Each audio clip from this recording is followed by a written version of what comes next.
Bonsoir à tous et bienvenue dans Plus d'actu. Le réchauffement climatique aura-t-il des conséquences économiques et financières que nous ne soupçonnons pas encore? Comment peut-on estimer la part de risque? Comment peut-on éventuellement s'en prémunir? Les effets économiques de ce réchauffement climatique sont-ils aujourd'hui correctement estimés? Les entreprises en ont-elles pris conscience et comment s'y préparent-elles? Et comment font-elles aussi pour entrer concrètement en transition? Ce sont toutes les questions que nous allons nous poser ce soir. Voilà, et pour répondre à ces questions, nous accueillons deux invités. Vanessa Biebel, vous êtes Executive Manager du Centre de compétences durabilité et économie circulaire pour la FEB, Fédération des entreprises de Belgique. Et Benoît Lallemand, vous êtes le secrétaire général d'une organisation non gouvernementale, Finance Watch, qui est basée à Bruxelles. On va peut-être commencer avec vous, Benoît Lallemand. Vous avez sorti une étude il y a une dizaine de jours. C'est quoi l'idée? C'était de jouer les lanceurs d'alerte, de sonner un petit peu le tocsin?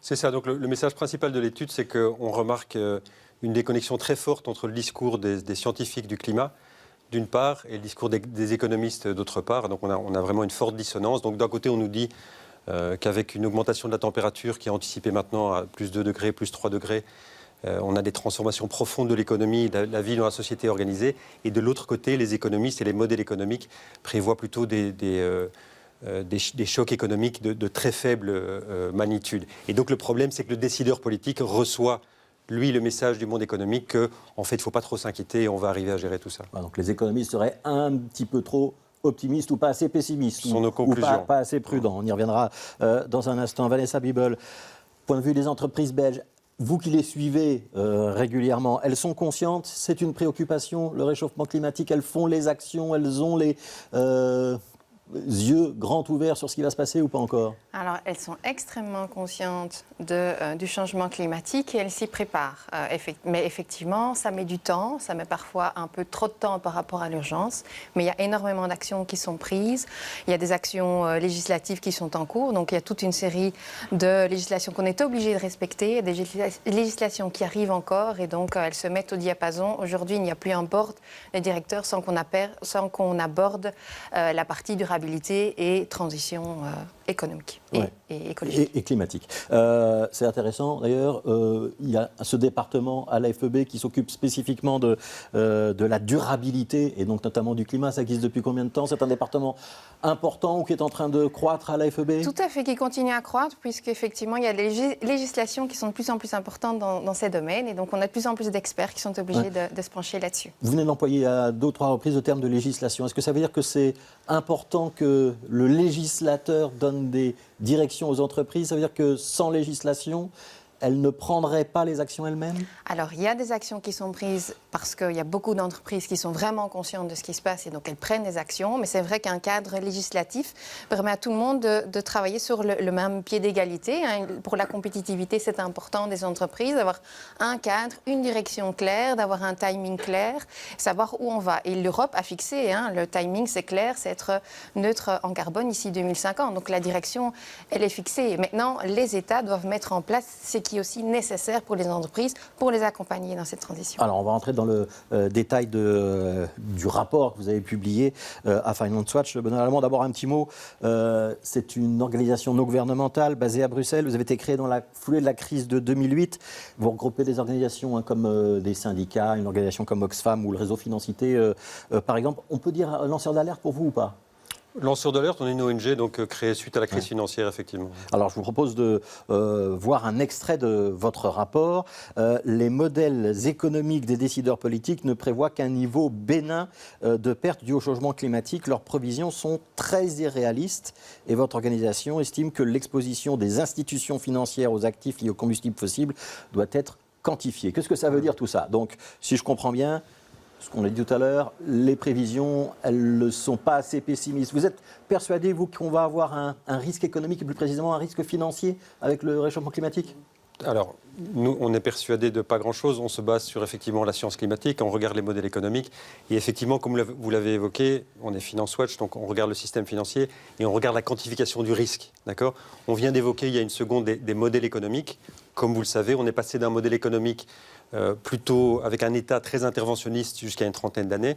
On est maintenant, et donc c'est l'État en fait qui donnait des impulsions à l'économie et qui décidait notamment quel secteur on allait financer, quel secteur on n'allait pas financer. Aujourd'hui, ce sont les marchés financiers qui décident de ça, d'accord ? Donc, ce sont les marchés financiers qui décident quel secteur est financé, quel secteur n'est pas financé. Les marchés financiers se basent sur une seule boussole, qui est le ratio risque-rendement, et donc il faut que le risque soit proprement évalué, sinon on a non seulement des pertes financières, mais on a aussi une économie qui ne va pas dans la direction qui est souhaitée. Qu'est-ce que ça veut dire cette phrase il faut que les actifs liés aux combustibles fossiles soient quantifiés? C'est-à-dire qu'il faut anticiper d'un point de vue financier le coût soit de la transition, donc une fois que les gouvernements se mettront, comme vient de l'être demandé, que les gouvernements prendront action pour opérer une transition de l'économie, les actifs liés aux énergies fossiles vont perdre de la valeur puisqu'on sait qu'il faut laisser les énergies fossiles sous le sol, ou bien le changement climatique va continuer à se matérialiser. On a aussi des pertes économiques liées à ça. Donc il faut commencer à provisionner Donc tout il ça. faut être capable de chiffrer ça. C'est ça que vous êtes en train de dire. Alors, il faut être capable de chiffrer, et on peut le chiffrer beaucoup mieux que ce qui est fait aujourd'hui. Mais par ailleurs, il y a toutes sortes de mesures, on vient de l'évoquer de nouveau au niveau législatif, qu'on peut faire pour agir en bon père de famille sans les chiffres détaillés. J'aimerais qu'on comprenne bien le sens de votre message, Benoît Lallemand. C'est quoi que vous êtes en train de nous dire? On doit se préparer à une crise financière ou à des difficultés économiques, ou on doit vraiment arrêter tout de suite et le plus vite possible les carburants fossiles? Les deux. C'est-à-dire qu'au plus vite on se met à agir pour une transition résolue vers une économie bas carbone, au plus on va réduire les risques financiers. Ouais. Vanessa Bibol, je me tourne vers vous. Est-ce que les entreprises, elles ont un moyen de faire ce que Benoît Lallemand vient de les appeler à faire, c'est-à-dire d'essayer de mesurer le risque, de le chiffrer? Est-ce qu'on a des outils pour faire ça ou pas dans les entreprises? Alors, il y a déjà beaucoup d'entreprises qui le font parce qu'elles monitorent effectivement leurs émissions, etc. Et maintenant, il y a aussi des législations qui vont arriver, qui sont la directive information non financière, qui va obliger les entreprises à faire du reporting non financier, donc par rapport à leurs émissions de CO2, leurs émissions de manière générale, aussi d'un point de vue social, d'un point de vue gouvernance. Donc ça, c'est une obligation pour toutes les entreprises. On doit savoir ce qu'on émet, les plus grosses d'entre elles. Les plus grosses entreprises. Celles qui sont représentées par la FEB notamment. Entre autres, mais nous représentons aussi les PME, parce que l'essentiel de notre activité économique, de notre marché économique, ce sont des PME. Mais les PME vont être aussi soumises à ce type de législation parce que les grandes entreprises vont leur demander, ou les banques vont leur demander également des informations. Les banques doivent, dans le futur aussi, de plus en plus financer le vert par rapport à la taxonomie. La taxonomie est une législation qui définit un petit peu qu'est-ce qu'une partie économique et un développement économique vert. Et donc, elles doivent pouvoir aussi reporter sur la partie économique verte de leurs finances. Comment ça se passe pour une entreprise? Donc je sais que je vais avoir, je dépends fortement des carburants fossiles. Donc mon premier réflexe, évidemment, c'est d'essayer de trouver une autre source d'énergie. Bien sûr, c'est d'abord l'économie. Ouais, voilà. La suite, c'est quoi? Je dois faire des provisions, je dois prendre des assurances, je dois me prémunir d'une manière ou de l'autre de ce risque ou pas? Je pense qu'il faut d'abord trouver le bon produit, les bons services qui vont répondre à la demande de la société. Et automatiquement, on va vers une électrification. Ça peut être un passage vers l'électrification, ça peut être d'autres choses, mais c'est changer quand même le business model et ce qu'on va proposer aux consommateurs. C'est ça quand même l'essentiel. Bon, maintenant, il y a évidemment en Belgique, il y a de l'industrie lourde et donc forcément... Très grosse consommatrice d'énergie. Tout à fait. Et donc, depuis des années, on essaye de diminuer cette énergie parce que ça coûte de l'argent. Et donc, pour être compétitif par rapport à ces coûts d'énergie élevés, par rapport aux coûts salariaux élevés, il faut pouvoir jouer sur d'autres choses. Ouais. Est-ce que je peux prendre une assurance pour me dire, tiens, je voudrais me prémunir d'une explosion du coût de l'électricité, par exemple, parce que peut-être que tout le monde va en vouloir, alors qu'on n'en produira peut-être pas forcément assez. Est-ce que je peux me prémunir des dégâts du réchauffement climatique en me disant, tiens, j'ai peut-être dans telle ou telle partie du monde une partie de mon marché qui va s'effondrer ou une partie de ma matière première que je ne pourrai plus payer au même prix. On peut avoir une assurance ou pas? Je me suis renseignée auprès d'Assuralia, ce n'est pas encore quelque chose qui est fortement utilisé à ce stade. Donc ce n'est pas encore possible. Dernière question, vous avez dit on conseille à la fois des grandes entreprises et des entreprises de taille moyenne. Ce n'est pas toujours évident dans les entreprises de taille moyenne d'avoir toutes les expertises à sa disposition. Comment on fait quand on veut mesurer son risque climatique? On s'adresse à des fédérations comme la vôtre? À des fédérations on peut avoir du conseil ou pas? Ou des consultants. La FEB ne fait pas de la consultance, mais il y a beaucoup de consultants sur le marché qui permettent de vous aider à aller dans cette direction. Alors, Benoît Lallemand, je voudrais qu'on voit deux autres extraits de votre rapport. Les pertes liées, du rapport de Finance Watch, puisque vous êtes plusieurs à l'avoir écrit, j'imagine. Les pertes liées au changement climatique seront d'une ampleur considérable, imprévisible et permanente. Et la fonte du permafrost, les incendies de forêt, pourraient accélérer les pertes jusqu'à des niveaux bien supérieurs à ceux des récentes crises financières. J'imagine que vous faites référence notamment à ce qui s'est passé en 2008. Et puis, autre extrait de votre rapport, l'effondrement de l'activité économique induit par le changement climatique commencera à être significatif d'ici 2050. Et il s'accélérera pour atteindre des niveaux catastrophiques entre 2060 et 2080. On va voir l'extrait du texte, et voilà, il s'affiche maintenant.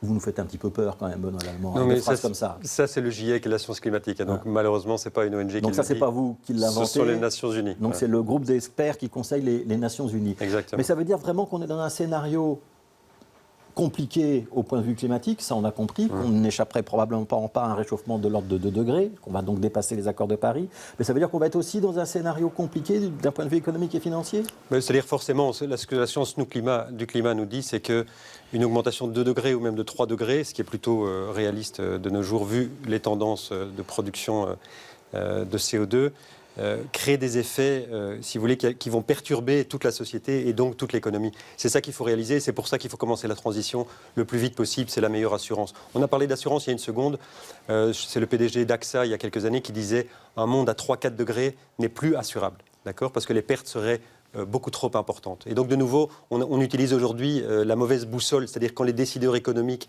demandent, notamment via des consultants, quels sont les risques auxquels ils vont être exposés, les risques financiers, donc les risques de pertes financières des entreprises ou des institutions financières, ils reçoivent des réponses qui ne sont pas adéquates, et en partie parce que les modèles économiques ne sont pas faits pour projeter des changements comme celui du changement climatique, qui ont des critères, comme vous l'avez dit, qui sont irréversibles, qui sont difficiles à quantifier, etc. Ouais, mais quand on parle de niveau catastrophique aux alentours de 2060-2080, quand on dit ça, c'est sans changement de notre politique énergétique et de correction climatique. Ça veut dire qu'on peut encore redresser la barre ? C'est tout à fait ça. Au plus tôt on commence, au plus on va réduire ce risque. Et vous mentionnez aussi l'élément de l'horizon temporel. Aujourd'hui, malheureusement, l'économie est souvent gouvernée à très très court terme. Et c'est pour ça, comme on vient de l'entendre, qu'il faut appeler le politique qui, lui, est censé avoir un horizon temporel plus large que des cycles économiques de 3 à 5 ans. Qu'est-ce qui vous permet de dire que ça risque d'être plus important encore que, par exemple, la crise de 2008, que les effets risquent d'être encore plus importants que la crise de 2008 ? Ça, c'est très simple. Mais de nouveau, c'est les scientifiques du climat qui le disent. Mais donc, crise économique de 2008, ça crée plus ou moins 50 millions de chômeurs, donc 0,7% de l'humanité. Voilà. Et donc l'ONU, donc le GIEC nous dit qu'avec un réchauffement de plus 3 degrés, il faut envisager plus ou moins 3 milliards d'êtres humains qui sont obligés de migrer parce que les régions dans lesquelles ils habitent sont plus habitables, où il y a des manques d'eau potable, des choses comme ça. Donc ça vous donne un ordre de grandeur entre 50 millions de chômeurs, la crise économique, et 3 milliards d'êtres humains qui se mettent en mouvement sur la planète. Ouais. Est-ce que ça vous fait peur ? Est-ce que ça vous inquiète ? Ou est-ce que vous prenez ces affirmations avec distance du côté de la FEB ? En effet, je veux dire, la transition, on est tous d'accord sur l'objectif à atteindre. Donc on ne va pas du tout discuter de ça. Maintenant, voilà, il faut effectivement, pour les entreprises, il va falloir investir dans cette transition, etc. Ça coûte évidemment très cher. Et un bon partenariat public-privé sera indispensable pour y arriver. Et donc, les entreprises doivent prendre leurs responsabilités, mais le public doit pouvoir les accompagner. Donc, par exemple, une politique énergétique à long terme en Belgique est intéressante. Et quand on décide de sortir du nucléaire, de rentrer dans le nucléaire, de sortir du nucléaire, ça ne donne pas une bonne idée, un cadre stable pour les entreprises pour continuer à produire en Belgique. Ouais. Donc, c'est vraiment important d'avoir ce cadre, des autorités qui nous fixent le cadre, et puis les entreprises font les efforts par rapport aussi à ce qui est demandé et par rapport à leurs propres activités. Aujourd'hui, une entreprise, pour attirer des talents, elle doit pouvoir montrer patte blanche par rapport à ce qu'elle fait en matière de durabilité. Il y a très peu de personnes sur le marché de l'emploi, de moins en moins, en tout cas des qualifiés, des personnes qui répondent aux demandes des entreprises pour pouvoir attirer ces talents. Aujourd'hui, les jeunes, ils veulent avoir une vraie réponse par rapport à quel est le sens de l'entreprise et comment est-ce que moi je peux contribuer à cette durabilité. Je vous ai entendu dire il faut que le privé et le public, les autorités travaillent ensemble. C'est-à-dire que c'est plus le tout au marché. Face au réchauffement climatique, on doit se dire non, la puissance publique, elle a un rôle et les entreprises doivent soit collaborer, soit s'y soumettre. Alors, collaborer, Ou j'ai mal s'y traduit. soumettre. Non. C'est une collaboration. Donc, il faut être concret. Il faut savoir ce qui se passe sur le terrain, quels sont les différents handicaps par rapport aux entreprises. Donc, imposer quelque chose uniquement européen sans regarder ce qui se passe dans les autres continents, ce n'est pas bon non plus. Imposer quelque chose au niveau belge sans regarder au niveau européen, ce n'est pas bon non plus. Cet aspect de compétitivité. Donc, il faut une gouvernance est mondiale important sur ces questions-là. En matière de climat, évidemment, c'est ce que fait la COP. Oui. Est-ce que ça va exister, cette gouvernance mondiale? On voit déjà au niveau européen, parce que quand vous dites les prévisions économiques sur lesquelles on se fonde, elles ne sont pas peut-être suffisamment réalistes ou pessimistes, on prend le terme que l'on veut. Par exemple, est-ce que vous faites confiance à la Commission européenne, à la Banque centrale européenne, qui est aussi un petit peu une des autorités de surveillance? Est-ce que vous leur faites confiance pour justement avoir ce rôle de régulation et peut-être de prévision dont on est en train de parler? Mais donc, il y a plusieurs niveaux, et certainement la Commission européenne, mais aussi les banques centrales au niveau européen, ont une certaine position de pionnier. Donc, en tout cas, elles posent les bonnes questions, et pour le moment, elles reçoivent les mauvaises réponses. Donc, on vient de l'évoquer. Donc, c'est vraiment chez les économistes qu'il y a le problème pour vous? Dans la modélisation des risques, en tout cas, on a des réponses qui font que, en fait, elles sont tellement rassurantes que le coût de l'inaction, parce qu'on vient d'en parler, le coût de l'inaction paraît assez faible par rapport au coût de l'action, c'est-à-dire l'investissement urgent dans une transition écologique. Et donc, on choisit, et les décideurs économiques, pour le moment, décident plutôt l'inaction. Vous êtes d'accord avec ça, Vanessa Bebel? Si on disait aux entreprises, attention, ça va vous coûter vraiment très très cher, elles accéléreraient le mouvement? Ouais, aujourd'hui, ça leur coûte déjà énormément d'argent. Et puis, il faut savoir que la capacité d'argent est aussi limitée et qu'on doit avoir cette vue à long terme d'un point de vue législatif pour continuer à investir, ce qui n'est pas toujours le cas au niveau européen. Il faut aussi savoir qu'il y a l'Inflation Reduction Act au niveau des États-Unis. Donc, il y a eu des milliards de dollars qui ont été investis dans cette transition écologique, ce qui pose un problème aussi au niveau européen pour bouger. Ouais. Est-ce qu'il y a des secteurs qui sont de meilleurs élèves que d'autres en Belgique? Il y a des secteurs que c'est plus facile, évidemment, de transiter parce qu'elles ont besoin de moins Ça, vous n'avez d'énergie. sûrement pas envie, mais c'est quoi les secteurs bons élèves et les secteurs mauvais élèves? Évidemment, effectivement, j'ai pas envie. Faites un petit effort.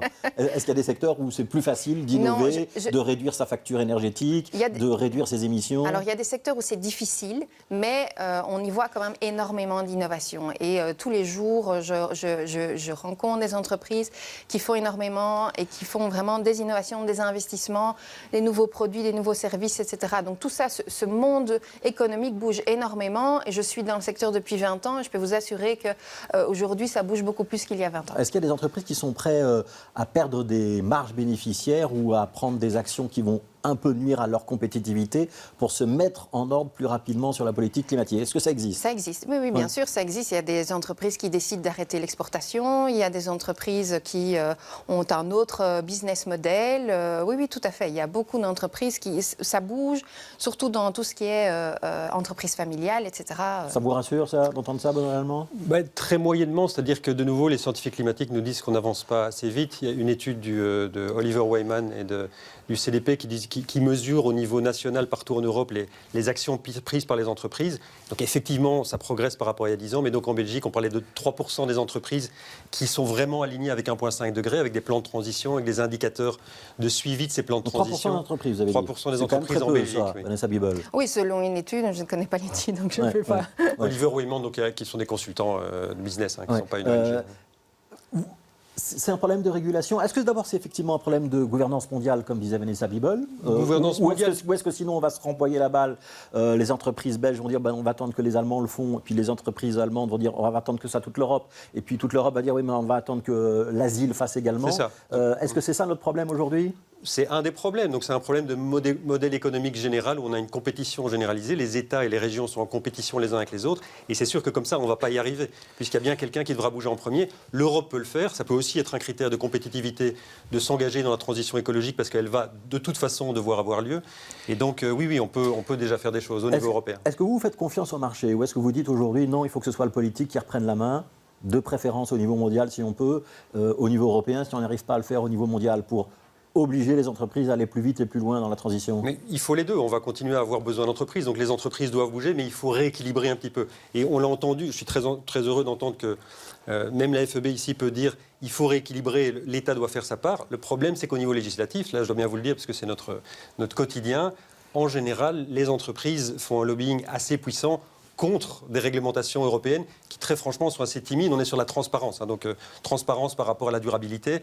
Et même cette transparence, en général, paraît être trop demandée. Est-ce que c'est exact ce que vient de dire Benoît Lallemand, que les entreprises n'aiment pas trop que les pouvoirs publics leur demandent d'être transparentes, de faire des efforts, de respecter des cadres stricts, d'être éventuellement sanctionnées quand elles dépassent du cadre? Alors, une bonne législation est toujours accueillie positivement. Mais trop de législation ou l'incohérence entre législations et la cascade des législations est délétère, effectivement, au climat économique. Donc, il faut bien faire la part des choses. Donc, un encadrement, oui, une vue claire, un timing, un objectif à long terme. Et pas des changements tous les 2 ans ou tous les 3 ans, parce qu'on n'arrive pas à tenir ce délai si court en 2 ou 3 ans de complètement changer. Donc ça prendra plus de temps. Il faut, ça prend du temps. même si on n'a pas toujours beaucoup de temps devant nous en matière climatique. Mais voilà. Une dernière question pour l'un et l'autre. On a beaucoup parlé à un moment des droits de polluer, des émissions, donc ces quotas de CO2 qu'on pouvait émettre à condition de payer. Et puis on a vu que c'était même un marché, on pouvait se revendre des quotas de l'un à l'autre. C'est une idée avec laquelle vous êtes d'accord, cette financiarisation du risque climatique où il faut éviter? Ben non, c'est une internalisation des coûts externes. Et ça a prouvé, l'ETS a prouvé quand même son fonctionnement. On a vu quand même une chute des émissions de CO2. Donc même si on peut faire du business sur quelque chose qui est néfaste pour l'ensemble de l'humanité. Oui. Oui. Petit sourire coincé, mais oui quand même. Benoît Lallemand. Donc c'est une solution qui est prise et qui remplace des taxes carbone qui sont difficiles d'un point de vue politique. Ça marche moyennement bien, mais de nouveau, tout dépend où on met la barre. Donc tout dépend des scénarios qu'on regarde. Donc quelle est la gravité de la situation climatique? C'est Antonio Guterres, donc le secrétaire général des Nations Unies, qui nous disait en septembre, donc de nouveau, ce n'est pas un langage d'ONG, qui disait, ce sont ces mots, donc l'humanité a ouvert les portes de l'enfer, et il fait allusion avec le changement climatique du fait de l'inaction des dernières décennies, en parlant des incendies généralisés, des inondations, etc. Et donc, quels sont les scénarios qu'on envisage? À quelle vitesse on doit s'ajuster? Et donc, notamment, quel doit être le prix de la tonne de carbone, des choses comme ça. Et c'est là qu'on est très en deçà de la réalité, de nouveau, dans le monde réel. Et donc là, vous restez sur votre point de départ. Il faut qu'on revoie les chiffres et qu'on s'inquiète un petit peu plus de ce qui risque de nous arriver. Qu'on revienne à la réalité, c'est ça. Merci Benoît Lallemand, donc secrétaire général de l'ONG Finance Watch, et Vanessa Biebel, qui est, je vais retrouver votre titre, responsable de la cellule durabilité. Allez, vous allez m'aider. Executive Manager du Centre de compétences durabilité et économie circulaire pour la Fédération des entreprises. Ça, vous avez tout. Des entreprises de Belgique. Merci à tous les deux d'être venus sur ce plateau. Demain matin, on reparlera de climat dans notre matinale, puisqu'on recevra la ministre fédérale du climat, Zakia Khattabi, dans Bonjour Bruxelles. Interview demain à 8h15. Et puis demain soir, dans Plus d'actu, on s'intéressera aux révoltes de la jeunesse. Qu'est-ce qui révolte les jeunes aujourd'hui? Quelle forme cette réforme prend-elle? On en parlera à l'occasion d'un dossier paru dans la revue Nouvelle sur cette question. Continuez à bien vous informer et à demain.